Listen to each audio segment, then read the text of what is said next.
ভেবেছিলাম সত্যি আপনার সম্মুখে আসবো না, কিন্তু না এসেও তো পারলুম না।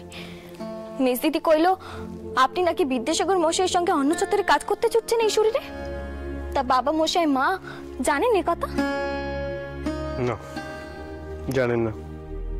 বেশ, তেনারা যখন আগেই রওনা হয়ে গেছেন তখন তো আমারও আর উপায় নেই তেনাদের জানানোর, আর আমার তো ওদিকেরও নেই আপনাকে আটকাবার। ভূপালও এখনো বড় হয়নি যে তাকে কইব আপনাকে বোঝাতে। অতএব আমাকে চুপ করে দেখতে হবে নিজের ওপর আপনি কতখানি অত্যাচার করতে পারেন। কিছু যদি কইতে যাই তো শুনতে হবে আমি স্বার্থপর, কারোর কথা না ভেবে শুধু নিজের কথাই ভাবি।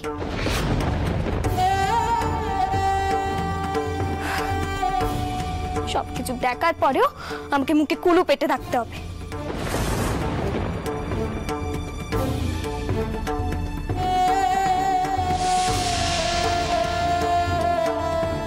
তুমি জানো এই ঘরের প্রত্যেকটা জিনিস তার মূল্য কি তুমি জানো? করুণার স্মৃতি জড়িয়ে আছে। তুমি চাও না আমি সুস্থ হয়ে যাই? তাহলে দয়া করে তুমি চলে যাও এখন। গতকাল জগদম্বার সঙ্গে যা ব্যবহার করলাম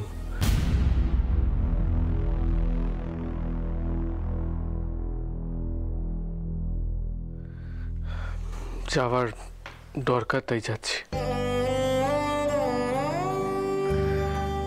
আমি বেশি পরিশ্রম করব না। না করলেই ভালো, কাজের সময় সে কথাটা মনে থাকলেই হয়। সাধারণত মনে থাকে নাকি না, তাই কইতে হচ্ছে, না হলে এটাও কইতুম না।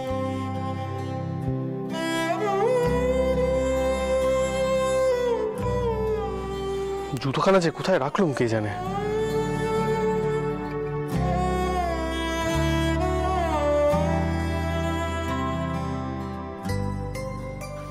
আমার নিয়ে আসার কি দরকার ছিল? বললেই তো আমি বের করে নিতুম। কি হলো, লাগলো আপনার? রক্ত বেরোচ্ছে না তো? না না, ঠিক আছে।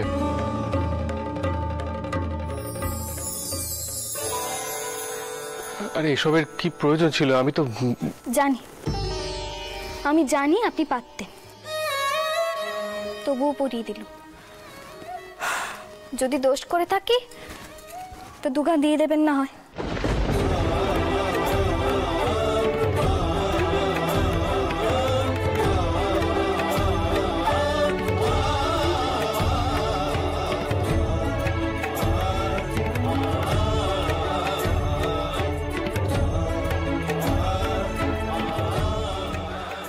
এক সময় তো ইংরেজি পড়ার চেষ্টা করেছিলে, তা থ্যাংক ইউ শব্দর অর্থ মনে আছে? ধন্যবাদ। যাক, মনে আছে তাহলে সুবিধাই হলো। Thank you.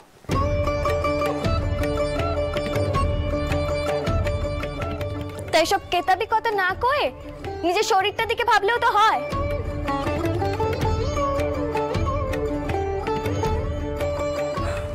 কিছুটি কইতেও পারবো না। কি আর কইবি ছোট খুকি, তুই আর কোনো কালি মতুর বাবাকে কোনো শক্ত কথা কইতে পারবি না। তুই মরেছিস। মেজ দিদি, এটা কি রসিকতা করার সময়? তেনাকে তো আটকাতেও পারলুম না, আবার সাহস করে ঝগড়াও করতে পারলুম না। এত কানা কত নে ছুটলেন কাজ করতে। তোমার কি মনে হয় তিনি ওখানে হাত পা গুটিয়ে বসে থাকবে? তুমি দেখো, উনি কারোর নিষেধ মানবেন না। একদিন যে কইছিলি তুই সারাটা জীবন ভূপালের মা হয়ে কাটিয়ে দিবি, এখন তো সর্বক্ষণ স্বামীর জন্য চিন্তা করে মরছিস। তুই যখন কোনোভাবেই মতুরবাবুকে আটকাতে পারছিস নে, তখন প্রার্থনা করা ছাড়া তোর আর কোনো গতি নেই রে ছোট খুকি। কিন্তু দেখবি একদিন মতুর বাবু ঠিক তোর ভালোবাসার মর্যাদা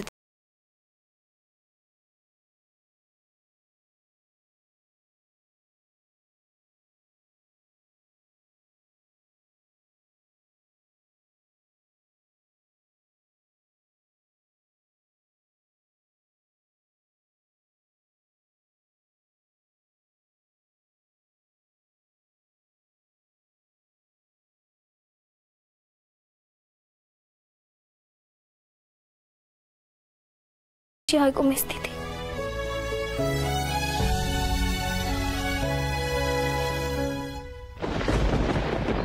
বাবা ঈশ্বর, আমার জামাইরা রসদ নিয়ে এসে পড়লো বলে আমরা তবে এবার অন্য সত্তরের দিকে এগোই, সেদিককার কাজকর্ম শুরু করে দিই। সে তো যাবই পিসিমা, তবে বাবুমশাই আপনারা এখানে দাঁড়িয়ে থাকলে আমার কিন্তু বড্ড খারাপ লাগবে। মদনমোহন ওনাদের বসার ব্যবস্থা করো। না না বাবা ঈশ্বর, আমাদের নিয়ে ব্যস্ত হন। দেখো আমরা তো অতিথি নই যে আমাদের আপ্যায়ন করতে হবে। আমরা এখানে একটা কাজে এসেছি, কিন্তু রসদ এখনো এসে পৌঁছালো না। আসলে মথুর এবার কাজে হাত লাগাতে পারছে না বলে সব দিক গুছিয়ে সামাল দেওয়ার লোকের বড় অভাব হবে। কিন্তু তা বলে তো তাকে এই শরীরে টেনে আনা যায়নি। আপনি একদম চিন্তা করবেন না বাবুমশাই, দেখবেন সব জিনিস ঠিক সময় এসে পৌঁছে গেছে। আপনারা যে পুণ্যের কাজ করছেন তাতে কোনো রকমের কোনো বাধা এসে পড়বে না। ওই তো ওনারা চলে এসেছে।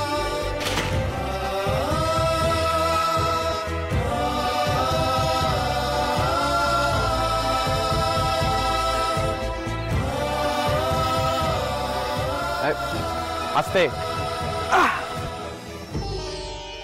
ভাই মাধব, বস্তাগুলো আগে নামানোর ব্যবস্থা করো, কেমন? কি মতুর?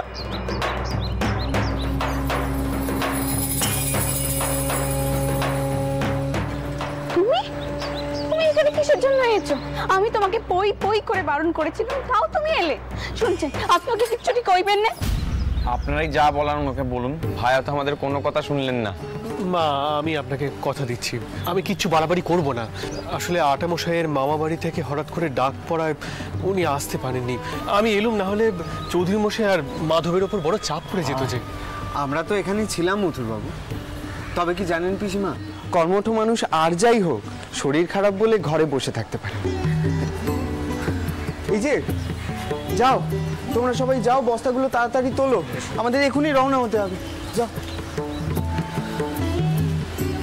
না না মতু, কাজটা তুমি এক রানী, মথুরকে আর কিছু বলো না, বলে লাভও নেই। আমি জানতাম মথুর আসবেই। কিন্তু তা বলি সে এতটা পথ সে ঘোড়ার গাড়িতে চেপে এলো, এরপর যদি হিতে বিপরীত হয় তখন কি হবে একবারও ভেবে দেখেছেন আপনি? মা, এতদিনে যখন হিতে বিপরীত কিছু হয়নি তখন এবারেও হবে না, আপনি নিশ্চিন্ত থাকুন।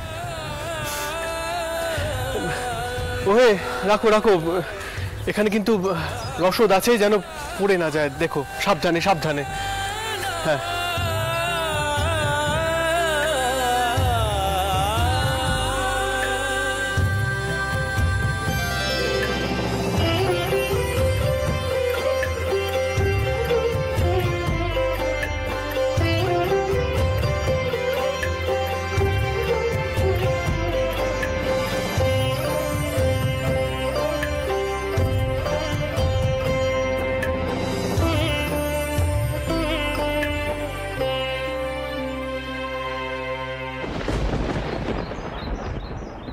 নাও ময়েন, ভালো করে মেখে দিয়েছি, কেন দেখি। খাবো না আমি।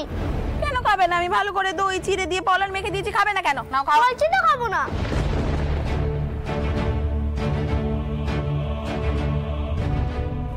ময়েন, এত অবাধ্য কেন হচ্ছে তুমি?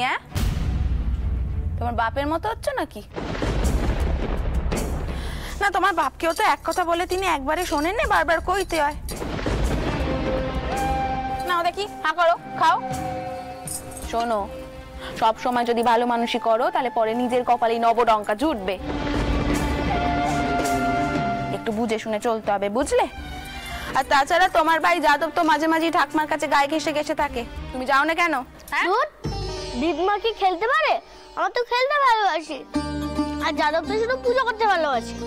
তাই তো দিদিমার সঙ্গে ঠাকুর ঘরে থাকে। তাহলে তো তোমারও একটু খেলাধুলো ছেলে পুজো আচ্ছা ভালো লাগা উচিত। তাহলে দিদিমার নেওয়াটা হয়ে থাকতে পারবে, নেওয়া করো। পদ্ম, দয়া করে একটু থামবে? আমি কিছু আইনি কাগজ দেখছি, এত বক বক করলে আমার অসুবিধে হয়। হ্যাঁ, আপনি তাই করুন। আপনি না সবসময় এই কাগজপত্রই দেখতে থাকুন, আর বাবা মশাই, মা, মতুর বাবু ওদের পাশে থেকে খাটাখাটনি করে যান, সেই নিয়েই তো আপনি খুশি থাকবেন। তুমি আবার শুরু করলে পদ্ম। আমি তোমাকে কতবার বলবো, মামা বাবু একখানা চিঠি পাঠিয়ে আমাকে বলেছেন এক্ষুনি দেখা করতে। তা না হলে আমি গিয়ে দাঁড়াতাম বাবা মশাই আর মায়ের পাশে।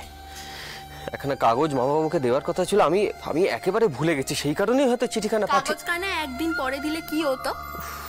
শুনুন, আপনি মামা বাবু থেকে যে সম্পত্তি পাবেন না, এই বাড়ি থেকে তার 1.5 গুণ বেশি পাবেন। আর সেই সম্পত্তি বাকি করে বাড়ানো যায়, সেটা নিয়ে আপনার বাবা উচিত। সেরকম বিশ্রী চিন্তা ভাবনা একমাত্র তোমার মাথাতেই আসতে পারে। আমি বাবা মশাই আর মায়ের পাশে দাঁড়াতে চেয়েছিলাম তাদেরকে সাহায্য করার জন্য, সম্পত্তি আদায়ের জন্য দেখনদারি করতে নয়। তাহলে দেখনদারিটা এবার করুন, অসুবিধা কোথায় আছে? দেখনদারি করে করেই তো মতুর বাবু সবকিছু হাতিয়ে নিচ্ছে। আর মেয়ের জামাই তো কোনো কাজের নয়, কাজে কমে উনি অষ্টরম্ভা। তবে ব্যাপার কানা উনি এখন বেশ বুঝতে পেরেছেন, তাই এই বাড়িতে যাতায়াত করা বেশি বেশি করে বাড়িয়ে দিচ্ছেন। আরে আমি কি বুঝি নে, কুমারী কেন রোজ যাদবকে এ বাড়িতে রেখে যায়? অবশ্য কাকি আমি কি বলছি, আপনি তো ভালো মানুষ, কোনো কিছুতেই আপনার তো কোনো কিছু যায় আসবে না। যাই হোক, শুনুন, খাপ একই কি হচ্ছে দানা? খাবার খানা খেয়ে যাবেন না? বদ্ধ, তোমার এত কথা শুনে এমনিতে আমার খিদে মিটে গেছে, এরপর কি আর খাবার মতো জায়গা থাকে? সত্যি তোমার এই সৎ পরামর্শগুলো আমি যে কোথায় রাখি। আসি। শুনুন, আমি যে কথা সবকিছুতেই ওনার গায়ে জ্বালা ধরে, আমার কোনো কথাই তো উনি সইতে পারেননি। ময়েন, তুমি উচি আর ও বাবা, নিজের বাপের মতো হয়েও নেই। একটা কথা জেনে রাখো, বেশি ভালো মানুষই দেখালে জীবনে অনেক কিছু হারাতে হবে। তাই সময় মতো নিজের সবটা গুছিয়ে নেবে, কেমন?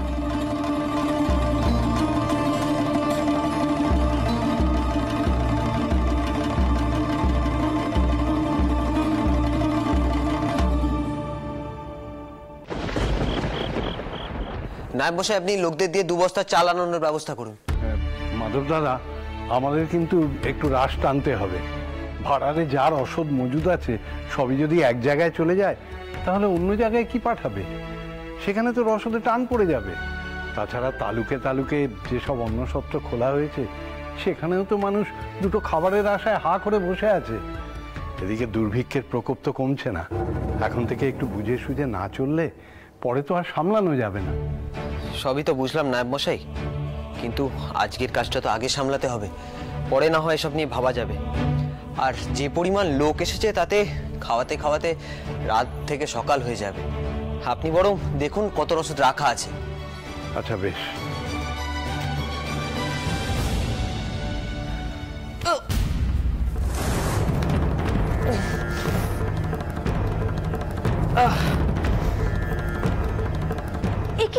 কি হলো আপনার? কি হয়েছে আপনার? আপনি এখানে? না না, তেমন কিছু হয়নি। দেখি বাবা কইতে পায়ে কিছু ফুটলে সেটাকে সঙ্গে সঙ্গে বার করতে হয়, নাহলে এই ছোট কাটা বড় বেপর দেখে আনতে পারে। দেখি আমি দেখতে দিন। আপনি পায়ে হাত দিচ্ছেন কেন? ছাড়ুন ছাড়ুন, আমি বার করে নেবো। ছাড়ুন। আপনি পারবেন না, এই ছোট কাটা এইভাবে বার করা যাবে না, অন্যভাবে বার করতে হয়। আপনি দাঁড়ান, আমি দেখছি কি করা যায়। আপনি এখানে চুপটি করে বসুন। উনিও যে কবিরেজি জানেন তা তো জানতুম না। কি যে দুর্দশায় পড়লো বেচারি। ও মা, এখন আপনি দাঁড়িয়ে আছেন, বসুন।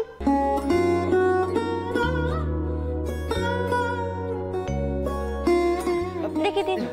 ছেড়ে দিন, ছেড়ে দিন না। ছাড়ুন আপনি। কিছু হবে না। এই তো বেরিয়ে গেছে। আসলে উঠোন দিয়ে অনেক কিছু নিয়ে যাওয়া হয়েছে না, ওই জন্য হয়তো কিছু পড়েছিল।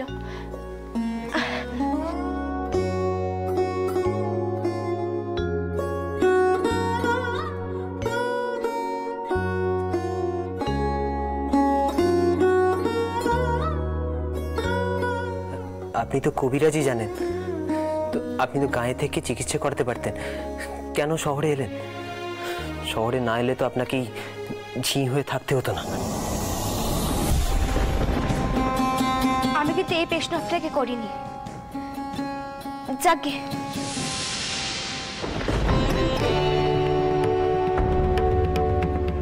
এই পাতার রস কিন্তু খুব উপকারী, দেখবেন সব ব্যথা সেরে গেছে।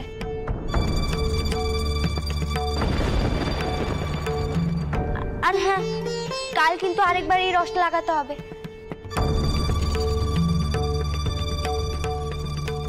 মাধব মাধব কখন এলো? আর ওখানে কি হচ্ছে এসব? আজ কিন্তু হাঁটাচলা করলে চলবে না, আজকের দিনটা একদম বিশ্রাম। মাধব,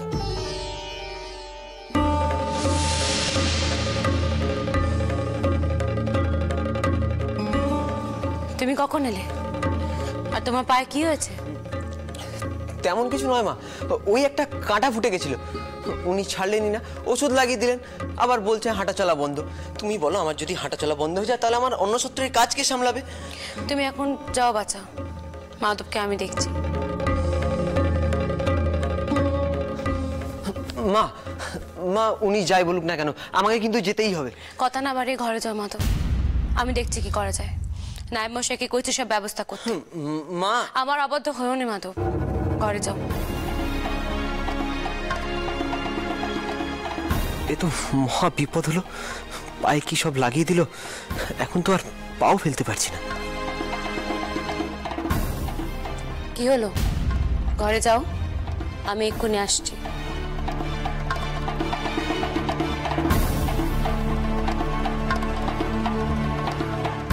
ওই মেয়েটির সঙ্গে আমার কথা কওয়া দরকার।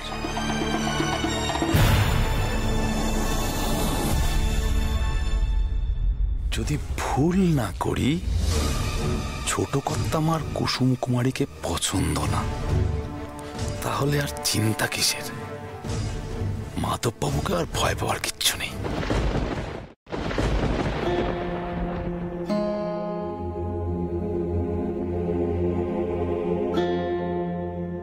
দাঁড়াও,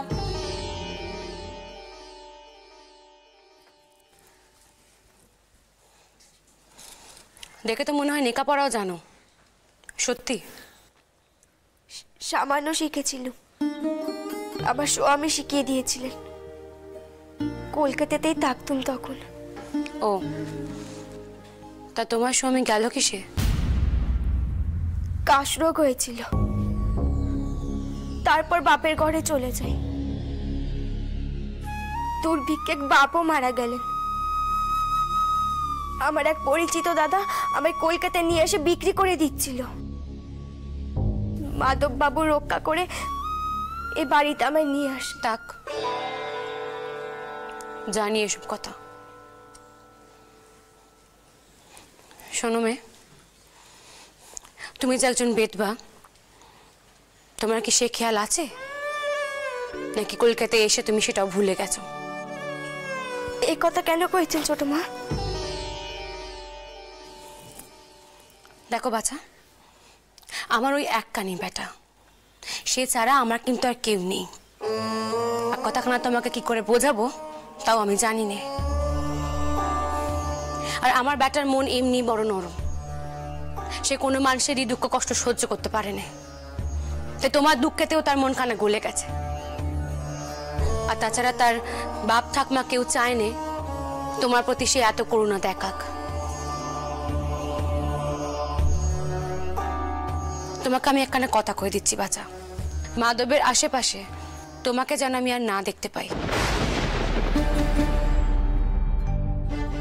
মাধব বাবুর পায়ে কিছু ফুটেছিল, আমার বাবা বলদি ছিলেন কি না, তাই কইতেন কিছু ফুটে গেলে ক্ষত পেকে যেতে পারে, একখানা পাতার রস লাগালে পেকে যাওয়ার সম্ভাবনা থাকে না। তাই এই পাতার রসটা মাধব বাবাকে লাগিয়ে দিয়েছি। আমি 8 দিনের আশেপাশে যাব না। দেখো বাচ্চা, বেদবা মানুষদের একটু বেশি নিজেদের সামলে থাকতে হয়, জানোই তো। তাই আমার এই কথা কানা যেন তোমাকে আর কইতে না হয়, কেমন? যাও।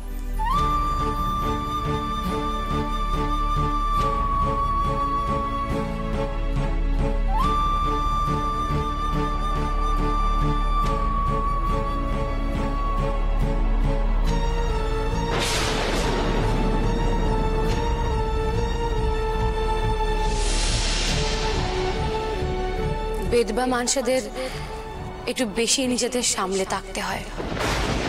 মাধবের আশেপাশে তোমাকে যেন আমি আর না দেখতে পাই। আমি আর তেরে আশেপাশে যাব না।